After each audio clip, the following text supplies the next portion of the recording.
अस्सलाम वालेकुम वरहमतुल्लाहि वबरकातुहू।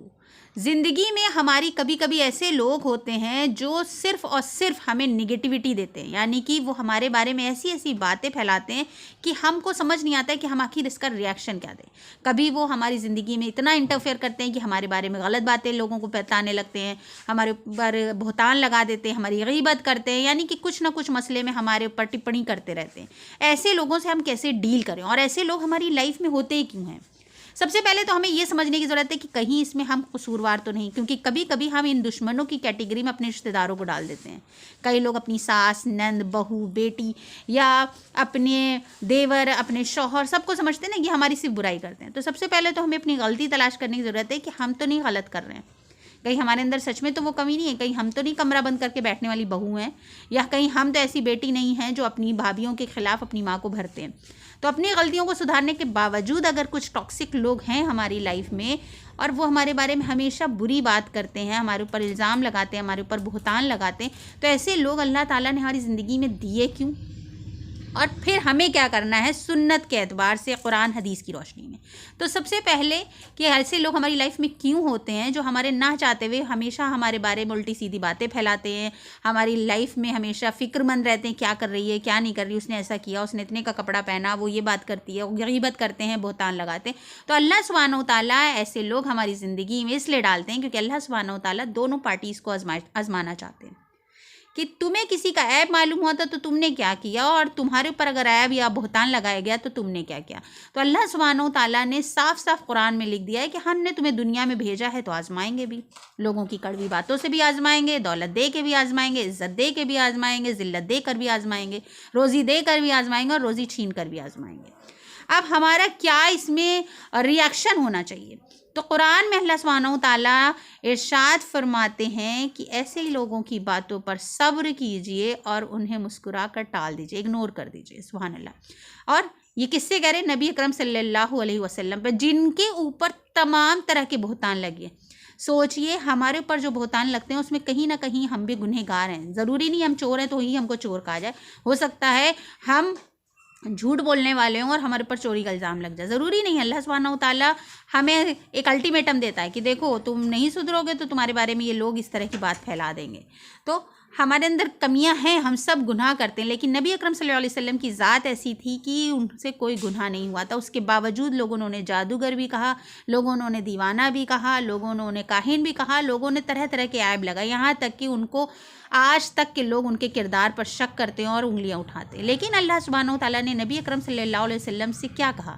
उनके अपने सगे चचा उनके ऊपर बहतान लगाते थे, उनके अपने सगे रिश्तेदार उनके साथ दुश्मनी निभाते थे, नमाज़ पढ़ते वक्त ऊँट की उजड़ी तक उनकी पीठ पर रख दी गई थी, उनके बारे में तरह तरह की अफवाहें फैलाई गई थी। हज़रत ज़ैनब से जब उनका निकाह हुआ तो उनके कैरेक्टर तक को बुरा कहा गया, उनकी बीवी पर बहतान लगाया गया, वो यतीम हुए, वो जो है उनके सगे चचा उनका साथ देते थे तो उस पर भी लोगों ने उनके ऊपर पाबंदियां लगा दी। तो उन्होंने जितना झेला उस वक्त अल्लाह सुब्हानहू तआला ने उनसे कहा सब्र करिए और इनकी बातों को टाल दीजिए, क्योंकि अल्लाह सुब्हानहू तआला हमें आजमा रहे कि उन्होंने तो अपना पार्ट अदा कर दिया, अब उनको जो सज़ा मिलनी होगी मिलेगी। अब तुमसे हम क्या कह रहे हैं? तुमको क्या करना है? तुम्हारा अल्लाह ताला ने तुमको क्या हुक्म दिया है?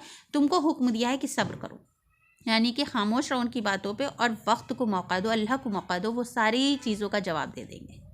उसके बाद हमें दूसरी चीज़ क्या करनी है? दूसरी चीज़ हमें सबसे पहले ये कहना है अल्हम्दुलिल्लाह, अल्लाह सुब्हानहू तआला का शुक्र एहसान अदा करना है कि हम उस साइड पे नहीं हैं जहाँ पे लोग बहतान लगाते हैं, हम इस साइड पे हैं जहाँ पर बहतान लगता है। यानी कि हम किसकी साइड पर आ गए? नबी अकरम सल्लल्लाहु अलैहि वसल्लम के ऊपर बहतान लगा था, नबी अकरम सल्लल्लाहु अलैहि वसल्लम कभी उस साइड पर नहीं रहे जब बहतान लगाते थे। तो हमें ये नहीं है कि किसी ने हमको बुरा कहा तो हम पलट के अरे वो खुद कैसी अपने आप को देखें, नहीं, नबी अकरम सल्लल्लाहु अलैहि वसल्लम ने कभी नहीं ये कहा। हमें नबी अकरम सल्लल्लाहु अलैहि वसल्लम के अगर हम मानने वाले चाहते हैं तो उनकी सुन्नत को फॉलो करना है। अल्हम्दुलिल्लाह कि अल्लाह ताला ने हमको आजमाइश के लिए चुना। अल्लाह सुब्हानहू तआला आजमाइश भी उन्हीं बंदों की करते हैं जिन्हें अल्लाह सुब्हानहू तआला सबसे ज़्यादा प्यार करते हैं। उसके बाद तीसरी चीज़ हमें ये करनी है कि हमें उनके लिए हिदायत की दुआ करनी है, जैसे कि नबी अकरम सल्लल्लाहु अलैहि वसल्लम ने अबू जहल के लिए भी दुआ करी कि अल्लाह ताला इनको हिदायत दे दीजिए اور جو ان کا دماغ ہے نا یہ دین کے کام میں لگا دیجیے. ہم لوگ کبھی ایسی دعا نہیں کر سکتے کہ اللہ تعالیٰ اتنا فطوری، اللہ تعالیٰ اس کے پاس اتنی طاقت ہے، اس کا اتنا پیسہ، اللہ تعالیٰ دین کے کام میں لگا دیجیے. ہم اللہ تعالیٰ برباد ہو جائے. ہم لوگ کیا دعا کرتے ہیں؟ اللہ تعالیٰ اس کو دکھائے گا، اس کا برا ہوگا، اس کا سب چھین جائے گا، اللہ ایک دن اس کو نیچے کرے گا، اس کو ذلیل کرے گا. نہیں، اللہ تعالیٰ اس کو اتنی عزت دی ہے تو اس کی عزت کو دین کے کام میں لگا دیجیے. کیسے؟ پاورفل انسان ہوگا، پیسے والا انسان ہوگا، دین کے لیے خدمت کرے گا تو ظاہر سی بات ہے دین کو فائدہ ہوگا. اور جب دین کو فائدہ ہوگا اور آپ نے دعا کی ہے تو آپ کا بھی حصہ اس میں ہوگا. تو نبی اکرم صلی اللہ علیہ وسلم ہمیشہ اپنے دشمنوں کے لیے ایسی دعا کرتے تھے کہ اللہ ابو جہل کو ایمان کی توفیق عطا فرما دے تاکہ وہ اس کی طاقت، اس کا رتبہ، اس کا پیسہ، اس کا دماغ دین کے کام آ جائے. سبحان اللہ. ایسی دعا میں کرنی کہ کوئی ظالم کو ہم دیکھیں، اپنے کسی دشمن کو دیکھیں تو اس کے لیے دعا کریں. اس سنت کو جب ہم فالو کرنے لگیں گے تو ہم سچے مومن ہو جائیں گے کہ اس میں ہمیں اپنا فوائد نہیں دکھ رہا، ہمیں اللہ سبحانہ و تعالیٰ کے دین اسلام کے لیے فائدے کے لیے ہم دعا کر رہے ہیں.